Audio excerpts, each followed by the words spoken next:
네, 여러분 안녕하십니까. 뉴스와이드 시작하겠습니다. 오늘도 네 분과 함께 정치권 상황 살펴보겠습니다. 신용환 지방시대위원회 부위원장, 성치훈 더불어민주당 부대변인, 김철현 전 국회정책연구위원, 이준우 국민의힘 미디어 대변인 나오셨습니다. 어서 오십시오. 예. 먼저요, 전직 대통령이 살고 있는 집이 가압류 당하는 처지에 놓였습니다. 박근혜 전 대통령 얘기인데 대구 달성군에 있죠, 사저가. 영상부터 보도록 하겠습니다.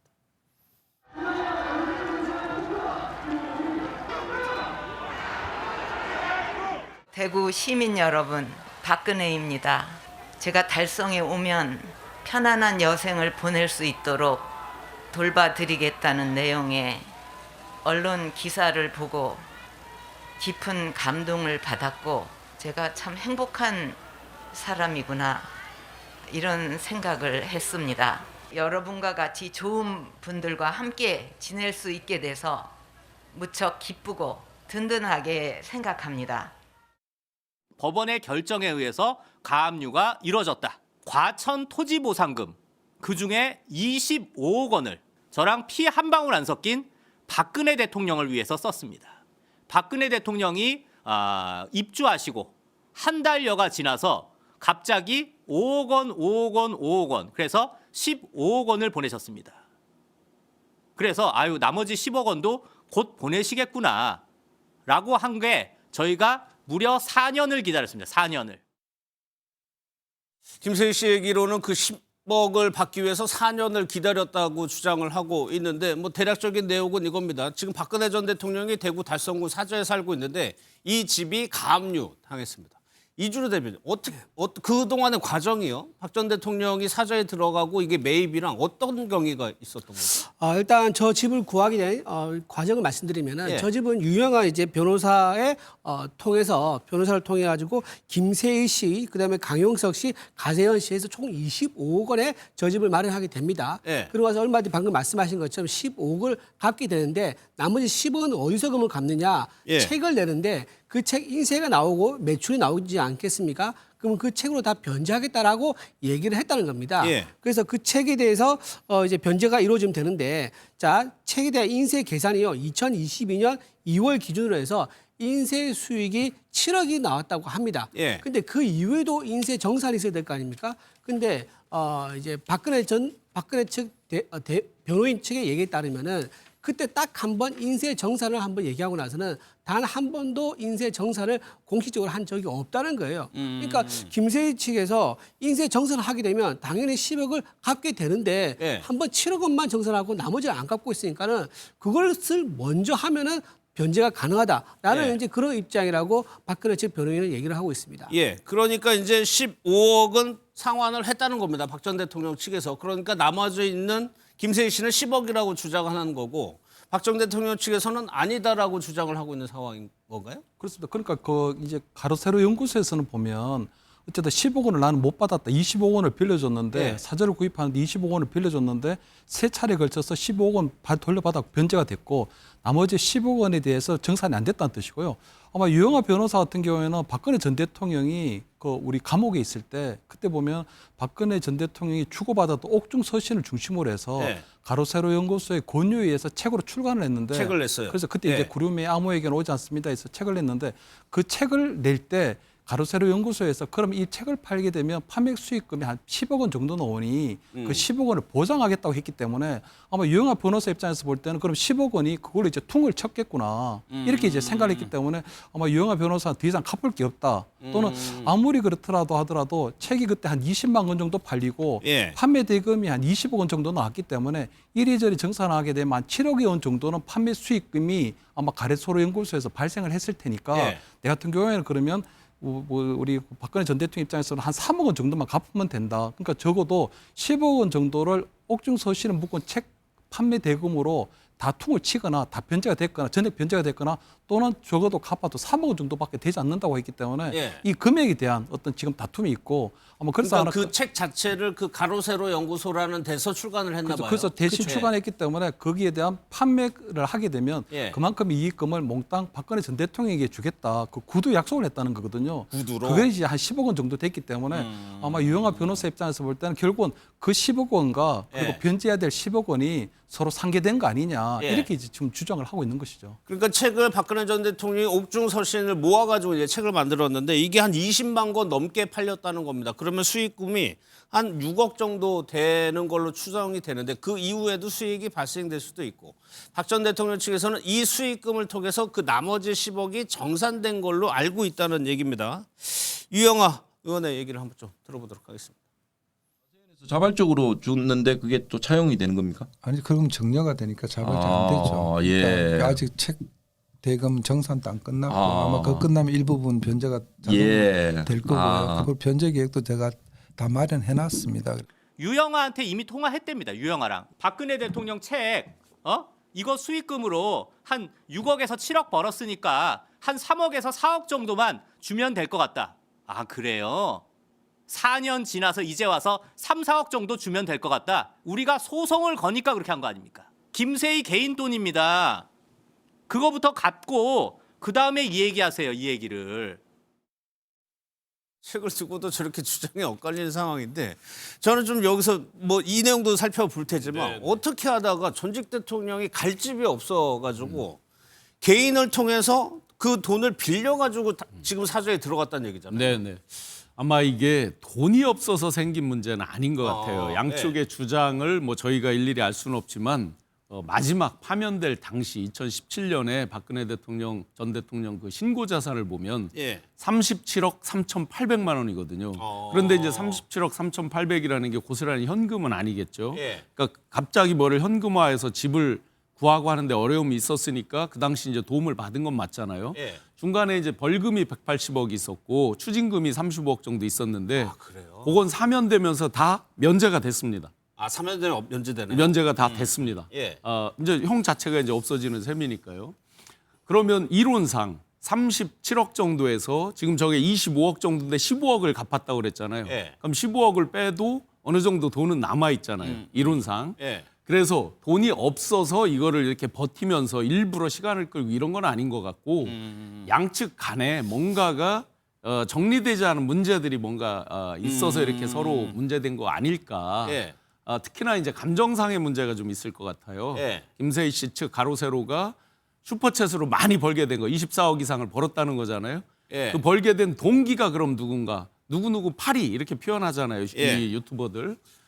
그렇듯이 박근혜 전 대통령을 이용하고 어떤 활용해서 자기들 어떤 치부의 수단으로 쓴 거 아니냐. 어떤 예. 이런 부분 때문에 돈의 문제라기보다는 어떤 감정적이거나 우리가 알지 못하는 다른 원인으로 지금 시간이 끌어져서 가압류까지 간 거 아닌가 이렇게 추정은 예. 됩니다. 그러니까 저거를 이제 표면상으로 보면은 막 도와가지고 돈을 모아가지고 본인이 빌려줘가지고 전직 대통령을 모셔가지고 사저를 들어갔는데 이제 와서는 굉장히 강경하게 내 돈 달라고 지금 따지는 상황이 됐거든요. 그러니까 아까 우리가 영상을 봤습니다만 이렇게 흔들면서 책 얘기하기 예, 전에 예. 자신의 개인 돈을 빌려준 거니까 돈부터 갚아라. 그 개인 돈을 형성하는 과정이나 이런 거에 박근혜 전 대통령은 아무런 영향을 주지 않았나 보죠. 저희가 방금 슈퍼챗 뭐 이런저런 얘기를 했던 것처럼 김세희라는 개인 그 사람도 유튜버를 하면서 뭔가 박근혜 전 대통령을 팔아서 그런 것들을 많이 얻지 않았습니까? 수익을 얻지 않았습니까? 예. 모르겠습니다. 본인은 난 원래 돈이 있었기 때문에 이 돈은 별개의 돈이다라고 주장을 할 수도 있겠습니다만 글쎄 사실 저희 민주당이나 민주당 진보 진영에 있는 지지층들은 저분에게 관심이 없습니다. 근데 보수 지지층 안에서는 적어도 그래도 박근혜 전 대통령을 사랑했던 여전히 지지하고 있는 분들 그런 지지층의 입장에서 봤을 때는 아니 박근혜 전 대통령 지지해준다고 해서 우리가 슈퍼챗도 보내주고 예. 뭔가 그 시청도 해주고 도와준다고 해서 우리가 계속해서 뭔가 후원도 해줬는데 그 돈을 뭔가 박근혜 대통령에 뭔가 못 받았다고 그것도 지금 사실 양쪽이 말이 다른 상황인데 예. 그런데 그거를 지금 저렇게 가혹하게 요구한다? 저는 보수 지지층이 오히려 더 그 흥분할 이야기, 예. 화날 이야기라고 보기 때문에 저희 지지층은 관심이 없습니다만 보수 지지층이 아마 저 이 예. 부분에 대해서 김세희 씨에 대해서 강하게 질타하지 않을까 저는 그렇게 봅니다. 그러니까 가압류라는 게 실제로 집행이 되면은 지금 사는 데서 나가야 되는 상황이 되는 거죠. 가압류라는 게 이제 그 자기가 받지 못한 채권에 대해서 실제 집행을 하기 위해서 미리 이제 걸어놓은 거잖아요. 그 중간에 팔거나 예. 하지 못하게. 그래서 가압류 걸린 상태에서 처분을 하거나 하면은 이제 다 그게 사행위라고 해서 취소가 되잖아요. 그러면 가압류를 결정하기까지의 그리고 자기들이 그렇게 존경하고 사랑한다고 했던 박근혜 전 대통령에 대해서 가압류를 한다. 예. 그럼 아마 굉장히 저희가 모르는 다른 이면적인 굉장히 안 좋은 뭔가 있었겠구나라고 추정이 됩니다. 그러니까 김 의원님 이게 경제적인 걸 따지기 전에 감정 사항으로 해가지고 자기가 이렇게 해가지고 했는데 지금 뭐 박근혜 전 대통령이 지킴이를 자처하다가 이제는 내쫓는 상황에까지 입장이 바뀐 거 이거를 지금 보수 진영 지지자들은 어떻게 보고? 그래서 저는 일단 김세희 대표가 4년을 기다렸다고 지금 얘기하고 있는 부분이 예. 좀 중요하다고 보이는데요. 전 유영아 의원이 중간에 좀 굉장히 좀 잘못한 것 같거든요. 첫 번째는 박근혜 전 대통령의 사저를 구입하는 데 있어서도 김세희 대표로부터 돈을 빌리게 되면 본인이 빌려서 예. 본인하고였던 차용 관계만 맞으면 되고 본인이 박근혜 전 대통령의 돈을 빌려주는 형태를 해버렸으면 지금 어떤 채무 관계에 있어서도 김세희 그 대표가 박근혜 전 대통령의 사저를 두고 가압류를 할 이유는 없어지는 거거든요. 예. 다시 말해서 이제 그 이 유영아 변호사가 당시에 아마 김세희로부터 돈을 빌려서 아마 박근혜 전 대통령이 돈을 빌려주는 형태로 달서 사저를 구입했다면 지금 김세희 아마 대표가 박근혜 전 대통령 사저에 대해서 가압류를 할 필요가 없었다고 생각이 되고요. 예. 두 번째는 아마 박근혜 전 대통령이 지금 이 사태를 잘 모르고 있을 수도 있거든요. 왜냐하면 정확히? 김세희 대표가 지금 2번에 걸쳐서 박근혜 전 대통령하고 유영아 변호사 두 군데 내용 증명을 보냈는데 둘 다 대답이 지금 없었다는 거예요. 그렇다는 건 지금 박근혜 전 대통령 이 본인이 살고 있는 집 자체가 가압류가 된 줄도 모르고 예. 모든 일을 도맡아 처리하는 집사 역할을 하고 있는 사람이 예. 유영아 의원이기 때문에 유영아 의원이 알아서 지금 이 부분을 아마 해결하고 있지 않을까 이렇게 판단하고 있을 걸로 보이거든요. 예.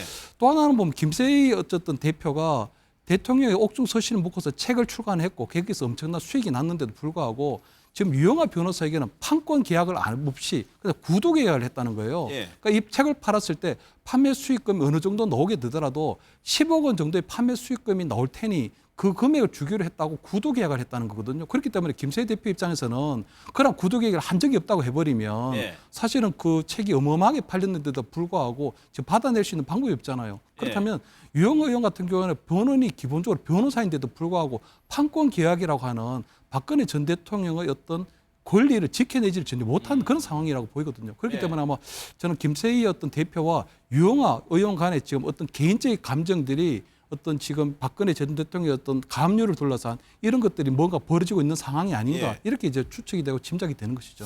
그래서 그러니까 김세희 씨가 이제 유영아 의원에 대해서도 아주 비판적인 목소리를 낸 걸로 이제 추정을 뭐 하시는 것 같은데, 근데 또 하나요. 24억, 그러니까 참여연대 보고서를 보면은 이런 표현이 있습니다. 뭐 이른바 뭐 박근혜 마케팅? 그래가지고 이제 슈퍼챗 이런 유튜브에서 돈을 보내는 게 있나 봐요.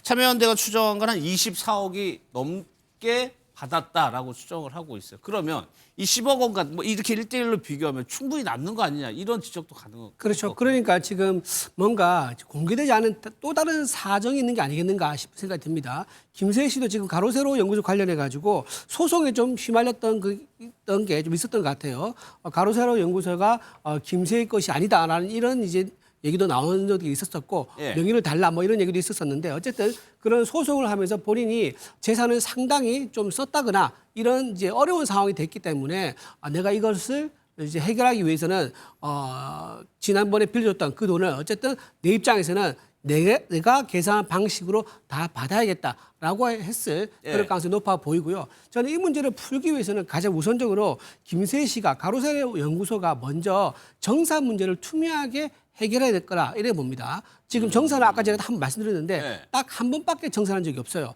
저기 박근혜 측 책 관련해서. 책 관련해서는 박근혜 측 변호인의 주장입니다.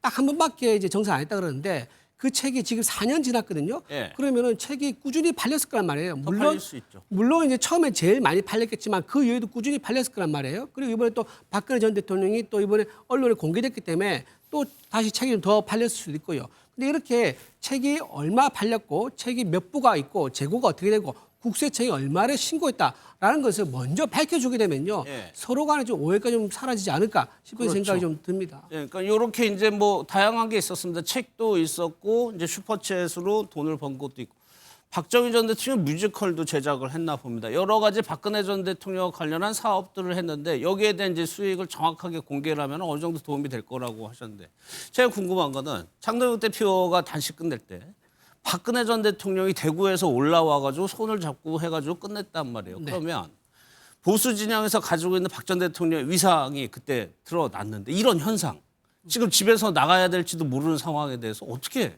보고 있어요? 굉장히 일단 이제 보수 우파하고 박근혜 전 대통령을 좋아하시는 분들 입장에서는요. 가로세로 연구소 김세희 씨한테 좀 지나치지 않느냐. 이거를 바로 소송해가지고 압류를 하게 되면요. 정말로 이제 뭐 압류가 공매에 붙여질 수 있지 않습니까? 그러면 나와야 될 수도 있거든요. 그렇게 이제 되는 상황을 상상할 수가 없을 겁니다. 지지자들은. 그래서 굉장히 좀 가로세로 연구소와 김세희 씨한테 좀 비난의 화살이 많이 쏠릴 것 같아요. 과연 이 문제를 김세희 씨가 어떻게 해결할지 모르겠지만 개인적으로는 아마 자기는 그런 비난을 감수하고라도 난 돈 문제를 있어서는 나의 양보할 생각이 없다. 내 관련된 내 채권은 내가 어떤 식으로든 다 받겠다라고 이런 독한 마음을 좀 먹은 것 같아요. 그래서 이거는 좀 감정도 상당히 쌓여 있는 것 같은데 감정적인 문제도 좀 풀어야지 해결되지 않을까 싶은 생각도 듭니다. 그게 박 전 대통령에게 유영아 의원이 좀 일정이라든가 이런 걸 관리하는 걸로 알려져 있죠. 유영아 의원에 대해서 굉장히 비판적인 목소리를 냈는데 그 영상도 한번 좀 보도록 하겠습니다. 유영아가 이러는 거예요. 저희한테 원래 저희 서울 강남구 그 도곡동에 살고 있거든요. 원래. 그런데 대구로 이사를 가야겠대 자기가. 그럼 달성군 근데 저 집 가까운 곳에 굉장히 큰 아파트 단지가 있어요. 그래서 글로 이사하시냐 했더니 아니래. 대구 수성구로 집을 잡았대. 그때부터 이상했어요. 그때 대구 수성구에 보궐선거가 예정돼 있었습니다. 그 당시에. 박근혜 대통령을 빙자해서 본인이 국회의원 출마하려고 그랬구나. 라고 했는데 좀 이따가 아니나 다를까 대구시장 출마하겠다. 글쎄요, 자세한 내막은 모르겠어요. 어떤 일이 있었는지 모르겠는데 유독 유영아 의원을 공격했단 말이에요. 네네. 지금 현재 기준 드러난 걸로만 보면 이제 최근에 대구시장 출마한다고 이제 출판기념회 이런 것들을 행사를 예고하고 있죠. 유영아 의원이. 그러다 보니까 아마 직접적으로 저런 이제 나쁜 감정이 쌓여 있다가 직접적인 그런 공격의 소재가 됐을 것 같고 또 추정해 보면 뭐 개인적인 어떤 뭐 문제도 있겠죠. 저희가 잘 모르지만 그런데 아까 말씀하신 대로 그렇다 하더라도 엊그제 불과 얼마 전에 이제 장미 단식을 딱 그치게 만드는 일종의 이제 보수 진영의 상징 자산 이렇게 이제 돼 있는 박근혜 전 대통령에 대해서 자기들이 그렇게 추앙했던 분에 대해서 가압류라고 하는 겉으로 다 드러나게 되는 그런 초유의 조치. 예를 들어 쉬쉬하면서 뭔가를 할 수 있는 게 아니잖아요. 가압류라는 게 다 등기에 드러나고 하는 거다 보니까 그 정도까지 했을 때는 단순 과연 유영아 씨에 대한 어떤 적개심 요걸로만 그렇게 됐겠는가 하는 또 의구심도 듭니다. 그러면서 김세희 씨가 하는 얘기는 이제 유영아 의원이 이 돈을 마련했다라고 누군가가 주장을 한다라고 얘기를 한 건데 그러면 기철님 이거 어떻게 해결해야 됩니까? 그렇죠. 지금은 보면 어차피 감류가 됐기 때문에 앞으로 이 부분에 있어서는 이제 유영아 의원하고 이제 김세희 대표가 만나서 이 부분에 대한 사실관계를 좀 따져야 될 필요가 있다고 보이거든요. 다음 저는 김세희 대표가 지금 감류를 신청한 것까지 보고 이르기에 대한 어떤 법원의 결정이 나온 거 봐서는 유영아 의원의 변호사로서 제대로 조력을 못한 걸로 보이거든요. 일단은 책 판매에 있어서도 그다음에 여러 가지 뮤지컬 제작에 있어서도 분명히 박근혜 전 대통령이 갖고 있는 여러 가지 판권에 대한 권리나 이런 부분들이 있을 텐데 이런 부분들을 아마 유영아 의원이 충분히 조금 이 권리를 지켜내지 못한 게 아닌가. 예를 들어 책 출간하는 데 있어서도 분명히 박근혜 전 대통령을 대리해서 본인이 김세희 아마 그때 대표와 어떤 판권 계약을 분명히 맺었다면 이런 논란이 전혀 없을 수도 있다고 보이거든요. 그렇기 때문에 저는 아마 지금 김세희 아마 대표가 생각하는 건 유영아 변호사가 계속적으로 제주는 곰이 부리고 공은 왕서방이 차지한다는 것처럼 아마 사절을 구하는 데 있어서도 본인이 기여한 바가 상당히 크고 또 여러 가지 뭐 노력을 했는데도 불구하고 유영아 변호사가 계속적으로 박근혜 마케팅을 하면서 본인만 정치적으로 뭐 국회의원이 되고 대구시장에 출마하는 그런 식으로 계속적으로 해왔기 때문에 아마 김세희 아마 대표가 이런 부분에 있어서 아마 감정적인 대결을 하는 걸로 보이거든요. 결국은 저는 아마 박근혜 전 대통령이 이 사실을 제대로 모르고 있다면 결국은 아마 저는 유영아 의원이 어떤 형태로든지 김세희 대표를 만나서 이 사항을 좀 해결해야 될 게 아닌가. 지금 당장 뭐 감류가 됐다고 해서 지금 당장 팔 수 없을 뿐이고 어떤 임의 처분을 할 수 없을 뿐이지 아직까지 뭐 실질적으로 김세희 대표에게 실질적인 법적인 권리가 있는지 이 처분할 권리가 있는지 경매까지 넘어갈 수 있는지 이런 것들에 대해서 다툼이 있기 때문에 아마 그런 부분들은 이제 언론화가 됐기 때문에 아마 김세희 대표와 아마 유영아 의원 사이에 만나서 어떤 형태로 이제 뭐 이제 조정이 들어가지 않을까 이렇게는 뭐 예상이 됩니다. 저는 김세희 씨가 왜 이 타이밍에 이 문제를 공개적으로 얘기할까 그 부분에 주목할 필요가 지금 시점? 지금 시점요. 왜냐하면 이번에 유영아 이제 의원이 대구시장에 나간다고 지금 많이 알려져 있지 않습니까? 실제 여론조사하면 여론조사 명단에 들어가가지고 차기 대구시장 후보군으로서 지지율 조사도 하고 있습니다. 아, 그래요? 그런 상황이기 때문에 대구 지역에서는 그렇게 하고 있거든요. 그런 상황이기 때문에 김세희 씨 입장에서는 지금 이 타이밍에 내가 압박을 해야지 대구시장에 출마를 하려는 입장에서 유영아 변호사 의원 입장에서는 흠집이 없는 상태를 만들고 싶어 할 거다. 따라서 내가 원하는 돈을 이렇게 압박을 하면 좀 빨리 갚아주지 않겠느냐라는 계산도 아마 했지 않았을까 싶은 생각이 좀 듭니다. 알겠습니다. 아무튼 전직 대통령의 사저가 가압류 대결은 참 특이한 상황이 발생을 했습니다.